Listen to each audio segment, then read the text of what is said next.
Operasi ini dikenal sebagai salah satu operasi paling rumit dalam sejarah kedokteran Indonesia. Hai guys, kali ini aku mau bahas tentang dokter hebat yang berhasil melakukan operasi pemisahan kembar siam dempet kepala. Sebelum aku lanjut, please tonton videoku sampai habis ya guys, karena ini kisahnya inspiratif banget sih. Pada tahun 1987, Yuliana dan Yuliani sempat menarik perhatian masyarakat. Berkat upaya keras yang dilakukan oleh Dr. Padmo Sanjoyo dan tim dokter Rumah Sakit Cipto Mangunkusumo, Yuliana dan Yuliani bisa dipisahkan serta hidup normal. Untuk profil Dr. Padmo kurang lebih seperti ini guys. Profesor Dr. RM Padmo Sanjoyo, spesialis bedah syaraf, lahir di Kediri 26 Februari 1938.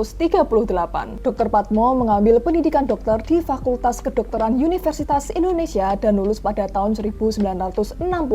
Kemudian melanjutkan pendidikan keahlian bedah syaraf di Universiteit Groningen, Belanda dan lulus pada tahun 1969.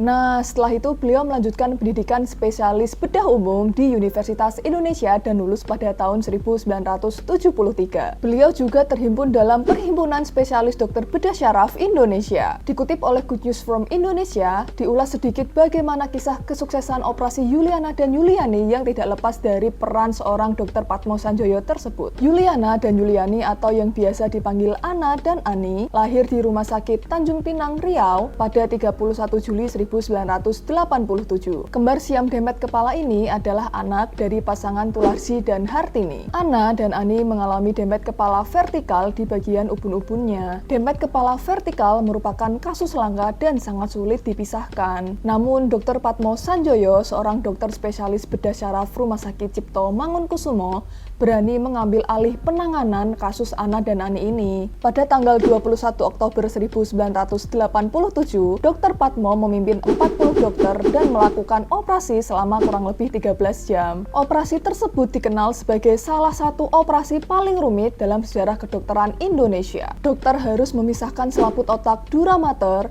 dan membelah pembuluh darah vena sinus sagittalis di otak menjadi dua bagian. Kata Dr. Padmo, pemisahan ini tuh seperti membelah kertas uang tanpa merusak gambar pada sisi masing-masing. Kalian kebayang gak sih guys, gimana membelah uang kertas tanpa merusak gambar pada masing-masing sisinya? Ini hampir nggak mungkin, tapi Dr. Padmo berhasil guys. Keren ya? Di balik keberhasilan operasi yang dilakukan oleh Dr. Padmo, masih banyak orang yang meragukan berapa lama sih si kembar ini dapat bertahan hidup pasca operasi. Banyak yang bilang, paling banter 1 atau 2 tahun. Tapi Dr. Padmo benar-benar melawan takdir itu guys. Setelah berhasil memisahkan dempet kepala Ana dan Ani, Dr. Padmo merawat kedua bayi itu. Baginya, masa di bawah 5 tahun menjadi fase penting pertumbuhan otak seseorang. Dr. Padmo juga melunasi biaya operasi Ana dan Ani dengan uang pribadinya loh, karena kedua orang tua Ana dan Ani bukanlah orang berada. Beliau juga membawa Ana dan Ani dan kedua orang tuanya ke Jakarta serta memenuhi semua kebutuhan hidup keluarga tersebut. Dr. Padmo terus merawat si kembar. Bahkan Dr. Padmo menyekolahkan mereka hingga lulus kuliah. Ana dan Ani memanggil sang dokter yang menyelamatkan mereka dengan panggilan Pak D. Diketahui Yuliana kini berhasil menjadi dokter ilmu nutrisi dan teknologi pangan lulusan IPB Bogor dengan kumlot IPK 4. Sementara Yuliani lulus sebagai dokter dari Fakultas Kedokteran Universitas Andalas, Padang. Sekarang dia bekerja di salah satu puskesmas di Kota Padang. Setelah beredarnya kabar dan berita tentang Dr. Padmo, banyak sekali warganet yang menyanjung dan mengapresiasi apa yang telah dilakukan oleh Dr. Padmo kepada kembar siam tersebut. Beberapa komentar warganet diantaranya kayak gini guys, kadang malaikat itu tidak bersayap dan hadir di antara kita. Terima kasih Dr. Padmo. Semoga masih banyak Dr. Padmo lainnya bekerja dengan hati. Walau belum lahir tahun itu,